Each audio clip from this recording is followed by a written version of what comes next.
100% చేశాడు అబ్బా.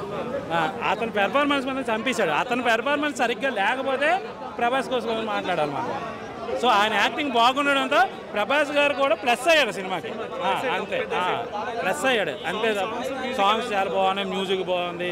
నాకైతే సినిమా కళ్ళ ముందు అలాగా అరే మళ్ళీ అంటే ఎప్పటి వరకు మనం చూసే కమర్షియల్ సినిమాలు చాలా ఉన్నాయి కదా, వాటన్నిటి నుంచి ఒక అమ్మయ్య రిలీఫ్ కోసం ఒక మంచి సినిమా ఇంకోటి వచ్చిందిరా, వేరియేషన్ కోసం ఒకటి వచ్చిందిరా అన్న ఫీలింగ్ అయితే నాకు వచ్చింది. బాగుంది. ప్రభాస్ వచ్చిన దగ్గర నుంచే డివోషనల్ టచ్ విష్ణులోకి, అక్కడి నుంచే స్టార్ట్. అప్పటి వరకు దేవుడిని తిడుతూనే ఉంటాడు. సో ఇంత దేవుడిని తిట్టే వ్యక్తి తర్వాత దేవుడిని ఎలాగ ఇష్టపడ్డాడు ఏంటనేది ఈ సినిమా.